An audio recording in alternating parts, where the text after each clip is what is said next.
Hi, this is episode 3, day 21. And while technically episode 3 should have been week 4, day 28 of the 49-day Great Root Race, it turns out we're going to have to slightly condense the schedule. Why? Because the basil seeds are growing so fast, they won't be able to survive in those little root riot starter plugs much longer. So, if you remember back in episode 1, when I told you we'd be feeding trays 2 through 12s in weeks 2, 4, and 6, well, because these things are growing so fast, we're going to be feeding weeks 2, 3, and 4 instead.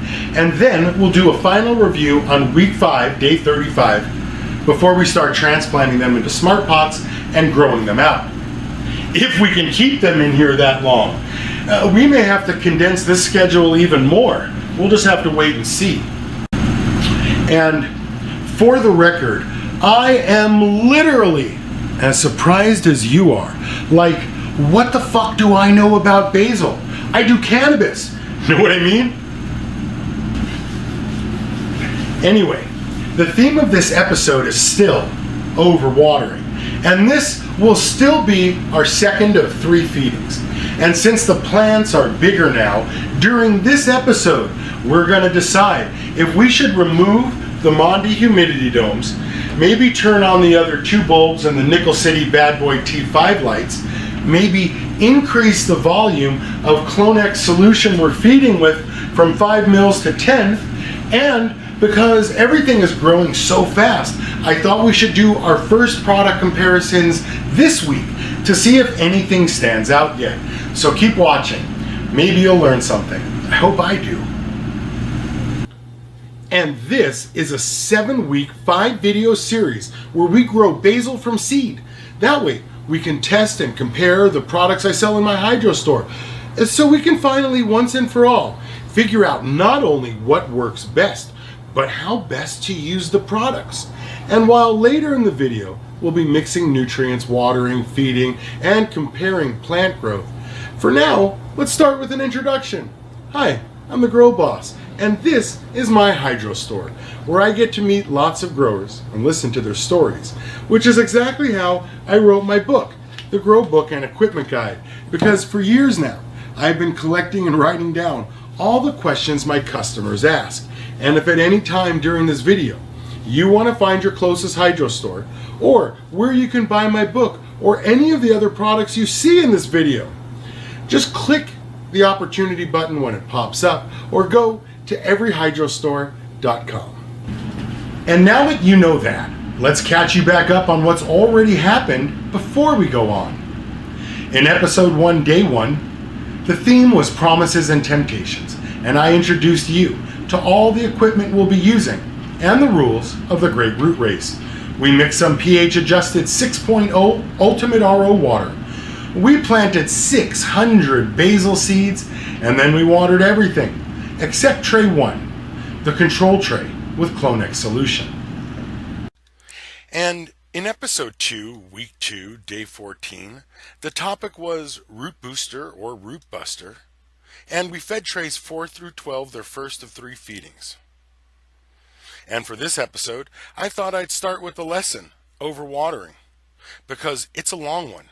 So let's get started with that, and then we'll come back to our chores and feed the trays and compare what we see after that. This lesson is about overwatering, and perhaps the best place for me to start is with one of those things you always hear me say, and it's this. Overwatering is the #1 problem growers have, and I can assure you of that because I'm the one answering the questions when they come in my store and call my hotline. And you know how I'm always telling you that pH lockout does not exist, and that the pH of your water can be anywhere from 5 to 7, soil or hydro? Well, this is the perfect place for me to explain why that is, and then you will understand why pH lockout does not exist. And the best way to do that is to treat overwatering like any chronic disease. We start by defining the cause, then the signs and symptoms, And finally, the predicted outcome, because there's nothing new under the sun. And it's the same thing with overwatering. It's always the same process. And once you understand the mechanics of it, I guarantee you will laugh when everybody says pH lockout to you like I laugh. So the first thing to do is define the cause of overwatering. And from my experience, it means three things to us. First, the roots require certain ratios of air to water, depending on how you're growing, which is why you have to bubble air into a DWC system, right?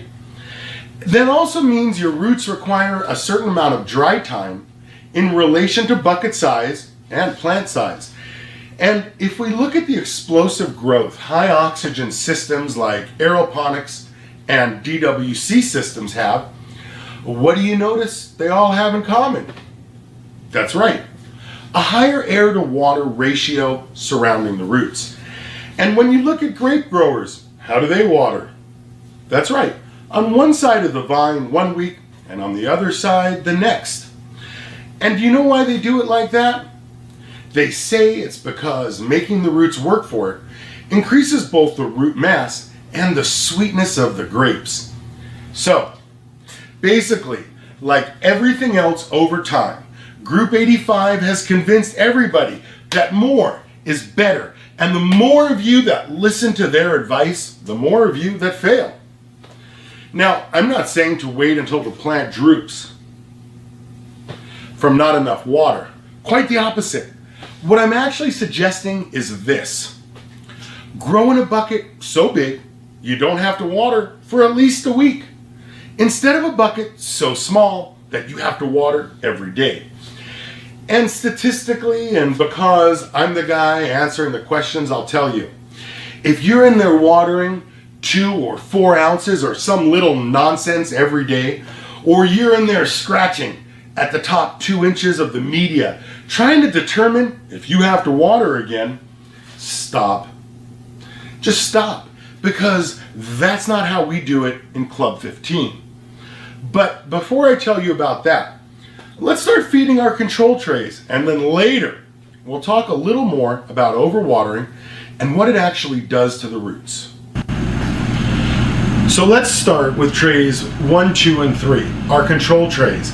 And these are the trays we use to isolate and baseline our results. For instance, this is tray number 1. And this is our baseline tray for what happens when the basil seeds get nothing but pH balanced ultimate RO water. That means this tray doesn't get anything, no Clonex solution, no great white microbes, no growth hormones, nothing. And you can see they don't look so good. And check out these roots. Not so much, right? Now, the first thing to notice when we look at tray 2 is that this is the Clonex solution control tray. This tray gets Clonex solution only and nothing else.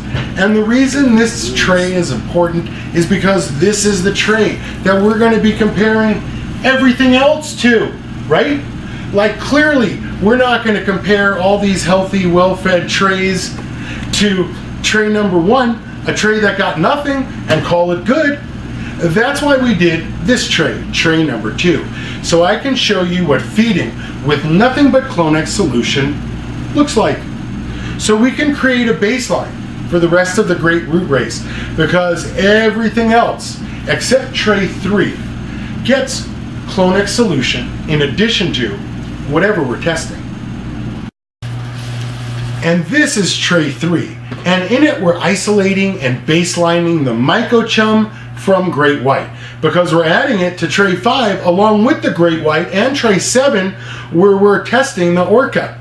And that way we're sure where any additional growth is coming from. Now, before we get into tray 4, our great white tray, let's get back to today's lesson, overwatering. Okay, we defined overwatering as the roots staying too wet for too long. So now let's examine the effects chronic overwatering has on the roots. First, we start with the roots themselves, and the roots are actually 2 systems. the root hairs that absorb the nutrients and the root shaft that absorbs the water. And together, they regulate how much salt water that gets absorbed by the plant. But just like your fingers get all pruny when they stay wet for too long, the root hairs die back first into a fishbone shape, and then suddenly your plant can no longer absorb nutrients. Then a few weeks later, when you notice a deficiency on the leaves, you buy whatever nutrient you think is going to fix the problem, and you start adding it. But because the root hairs are dead, no matter how much nutrient you add, the plant cannot absorb it. And so what do? That's right. You figure, still not enough. And so you add more. But what you didn't know was that there was another process working in the background. And it's osmolarity. Because this whole time, the plant has been absorbing nothing but the water, trying to balance out the osmolarity from your overfeeding. And what happens next will surprise you. But for now, let's get back to mixing nutrients. Okay, this is tray 4, our great white tray. And in this, we're testing microbes, which works on the roots. And while the tops look beautiful, check out the roots. And these are the roots that just get Clonex solution and great white. Blam! Check that out. And if you think that's something, check this out. Now this is tray number 5, and it got great white and their microbial food, Mycochum. Check that out. That's why I tell you you should always be adding great white. Look at those roots. And now let's feed and look at tray 6, the Orca tray. And again, just look at those roots. Really spectacular. And then, blam! Take a look at tray 7, which got Orca plus their microbial food, Mycochum. And just look at how much bigger those roots are. Again, tray 1, nothing. Tray 2, just Clonex. Tray 6, just Orca. And now tray 7, Orca with Mycochum. It just keeps getting better.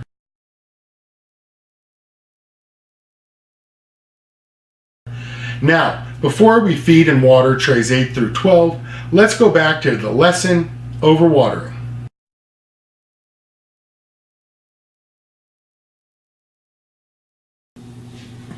Okay, now we know overwatering is caused by the roots staying soggy for too long, just like your fingers do when they stay wet for too long. And we know that the chronic condition of overwatering leads to bean stalking, chicken clawing, and speed bumps on the leaves. Then she starts to show nutrient deficiencies before she eventually drops from what looks like dehydration. But when we take a closer look at the actual process she goes through on her way there, the first thing you'll notice with overwatering is that the interveinal spaces on her leaves have speed bumps. And as the days and weeks pass, and as you wonder why everyone else says the shit grows like a weed, your plant will only beanstalk. That means she'll grow tall and lanky because she can't branch out when you overwatered. Or you might notice that she's tiny and miniaturized with chicken-clawed leaves with the speed bumps, depending on how bad you overwatered her. And while all that is happening, even more is happening where you can't see, like down in the roots. Because remember how you thought there was a nutrient deficiency? And remember how you bought that nutrient to fix it? And remember how it didn't fix it, so you kept adding more? Well, here's what was really happening. There came a point where you added just a little more nutrient to the water, and suddenly that amount, plus everything you fed before it, was just enough to push the ppms high enough in the media that suddenly there was too much salt outside the roots.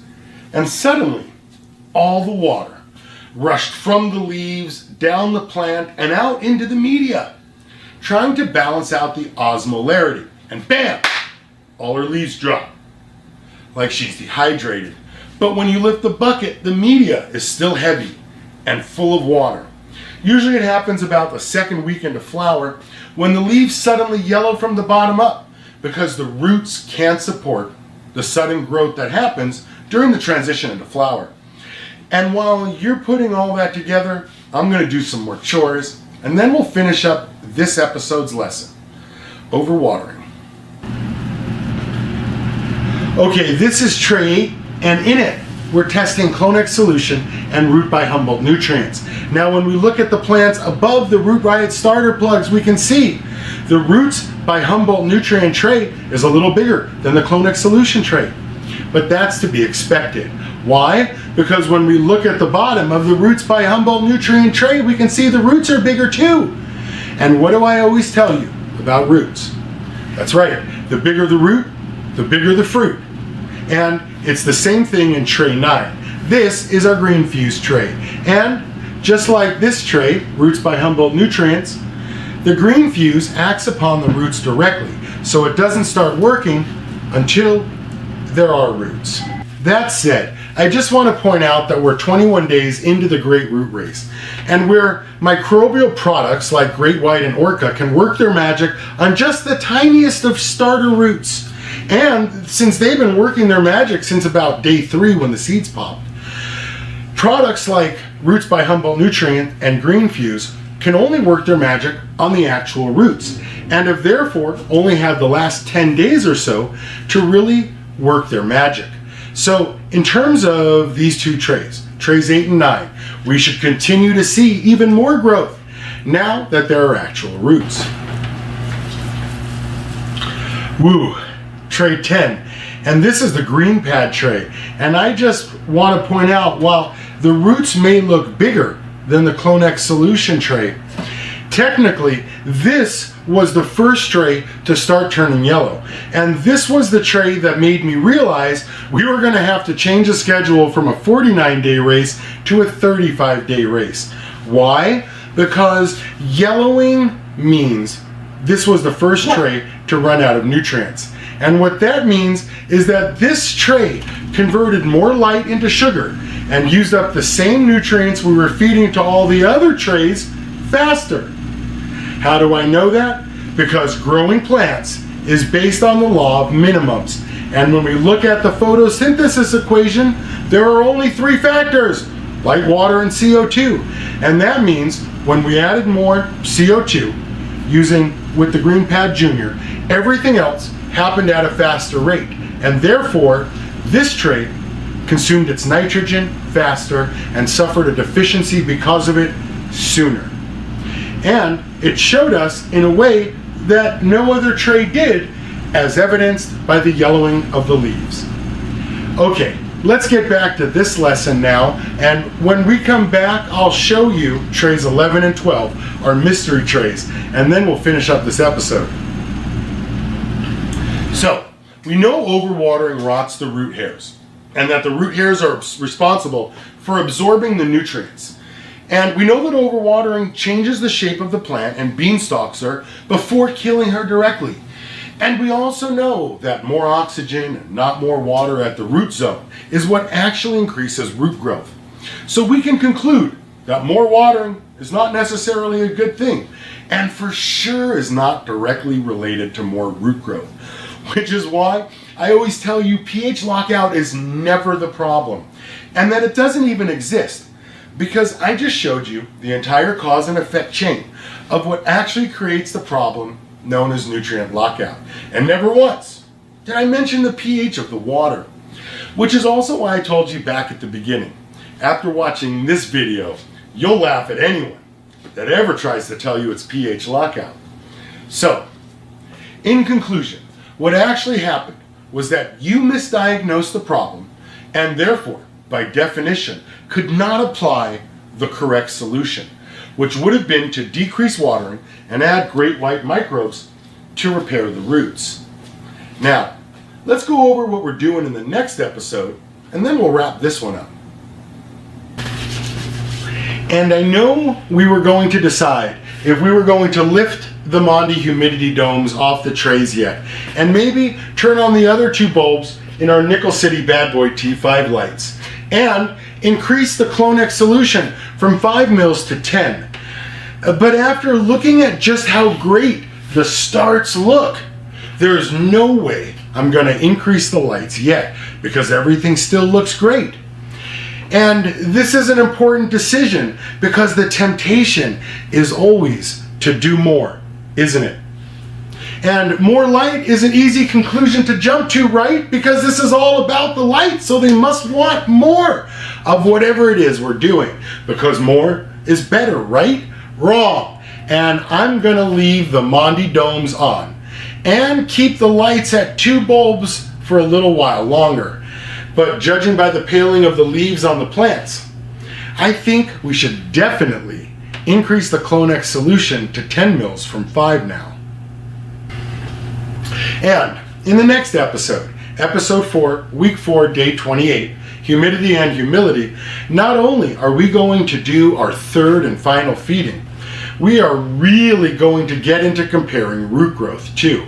We will again consider if we're feeding with the correct amount of Clonex solution, because this week we went from 5 mils to 10 per gallon, which is the top of the feeding range suggested on the Clonex bottle. And maybe next week we'll turn on the other 2 bulbs in our 4-foot 4-bulb Bad Boy T5s. But before we end this video, I do want to show a couple of the standout trays again, because you can already see the difference. And remember, tray 1 only gets pH adjusted ultimate RO water, and tray 2 only gets Clonex solution. And look at the Great White tray and Orca tray, and just look at the Green Fuse and Root by Humboldt nutrient trays. And how about the Green Pad tray? That looks great. Even trays 11 and 12, our mystery trays, look great. And there are 2 weeks left, but anything can happen in that time. We shall see. Before we end the show, here's a couple of words for the sponsors. When you go shopping, don't forget to get Gorilla Tents if you want the most hardcore, heavy-duty tents on the market. And Mondi humidity domes for the perfect environment, so you can start the perfect clones. And when it comes time to feed those clones, you're going to want to do that with Clonex solution, the perfect food for your perfect little cuttings. And of course, all these little seedlings are being supplied fresh CO2 from GreenPad Junior CO2 generators, the perfect CO2 for your perfect clones. And don't forget to buy Great White microbes for explosive root growth. Finally, something that keeps its promise. Great White microbes really does blow your shit up. And don't forget, all this growth is happening under Nickel City Bad Boy 4-foot 4-bulb T5 lights. Okay, thanks for watching. I'm the Grow Boss, and if you like this video, subscribe to the channel, and if you have any questions between now and then, you can always schedule a consult with me by clicking here.